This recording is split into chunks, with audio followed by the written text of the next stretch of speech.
প্রকাশ্যে এলো আহমেদাবাদের বিমান বিপর্যয়ের আরও এক ছবি। জ্বলন্ত বিমান থেকে বেরিয়ে আসছেন বিশ্বাস কুমার রমেশ, প্রায় অক্ষত অবস্থায়। 12 June air India dream liner বিমান দুর্ঘটনা এখনো পর্যন্ত 275 জনের মৃত্যু হয়েছে।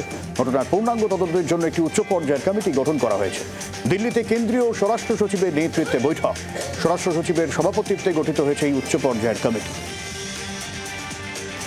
আহমেদাবাদের বিমান দুর্ঘটনার রেশ কাটতে না কাটতেই আবারও আগুন বিমানে। এবার উত্তরপ্রদেশের লখনৌ বিমানবন্দরে বিমানের চাকায় ধোঁয়া। লখনৌ বিমানবন্দরে অবতরণকারী সৌদি আরব এয়ারলাইন্সের বিমানের চাকা থেকে ধোঁয়া এবং স্ফুলিঙ্গ দেখা যায়। ঘটনাস্থলে যায় দমকল বাহিনী। তবে কোনো দুর্ঘটনা সেই অর্থে ঘটেনি। বিমানে 250 জন যাত্রী ছিলেন, প্রত্যেকেই সুস্থ আছেন বলে খবর। রবিবারই গৌরীকুণ্ডে ভেঙে পড়েছিল যাত্রীবাহী চপার, যেখানে মৃত্যু হয় 7 জনের। প্রায় 3 দিন পর শনাক্ত হল গুজরাটের প্রাক্তন মুখ্যমন্ত্রী বিজয় রূপানীর দেহ। আজই শেষকৃত্য। তাকে শেষ শ্রদ্ধা জানাতে বিরাট আয়োজন করা হয়। গোটা শহর মুড়ে ফেলা হয় তার ছবিতে। কফিনে মুড়ে বাড়িতে আসে তার দেহ। রাষ্ট্রীয় মর্যাদায় তাকে শেষ শ্রদ্ধা জানানো হয়। চোখের জলে শেষ বিদায় জানান সকলে। অভিশপ্ত বিমান দুর্ঘটনায় নিহত হন গুজরাটের প্রাক্তন মুখ্যমন্ত্রী বিজয় রূপানী।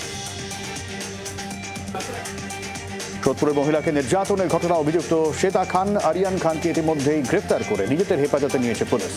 এবার আরিয়ান খানকে সঙ্গে নিয়ে গভীর রাতে বাঁকড়া ফকিরপাড়া ফ্ল্যাটে তল্লাশি চালায় পুলিশ।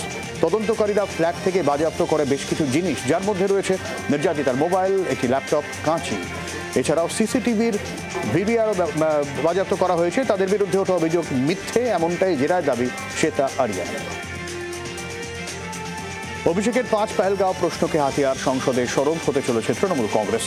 অন্যান্য বিরোধীরা পেহেলগাঁও ইস্যুতে সরব হবে। খবর সূত্রের কিভাবে সীমান্তে অনুপ্রবেশ হলো, এজেন্সির ব্যর্থতা নিয়েও ফের সরব অভিষেক। হামলাকারী জঙ্গিরা কোথায়, পাক অধিকৃত কাশ্মীর কবে পুনরুদ্ধার, একাধিক প্রশ্নে কেন্দ্রকে চেপে ধরতে কোমর বাঁধছে তৃণমূল। ফের জালে বাংলাদেশি। অবৈধ পথে বাংলাদেশে যাওয়ার পথে গ্রেপ্তার যুবক। ধৃতের নাম হাফিজুল গাজী। সোমবার ভোরে হিঙ্গলগঞ্জ থানার ছোট সাহেবখালীর কাঁথে কালিন্দী নদী পেরিয়ে বাংলাদেশে যাওয়ার সময় যুবককে আটক করে বিএসএফ। কি কারণে সে ভারতে ঢুকেছিল, তার সঙ্গে আর কেউ ছিল কিনা, এই ব্যাপারে তাকে জিজ্ঞাসাবাদ করছে পুলিশ। আওয়ামী লীগ ছাড়া ভোট সম্ভব নয়, নাগরিকদের সমর্থন নিয়ে আমি ফিরবে বাংলাদেশে। সেখানে গণ আন্দোলনের প্রেক্ষাপট ফের তৈরি হচ্ছে। জি 24 ঘন্টাকে এক্সক্লুসিভ জানালেন ছাত্রলীগ নেতা সাদ্দাম হোসেন। ভোট করানো মূল লক্ষ্য নয় ইউনূস সরকারের, আইএসআই মৌলবাদীরা সরকার পরিচালনা করছে। জি 24 ঘন্টা এমনই দাবি আওয়ামী লীগের ছাত্রনেতা সাদ্দাম হোসেন। বাংলার আওয়াজ, বাঙালির আবেগ, জি 24 ঘন্টা।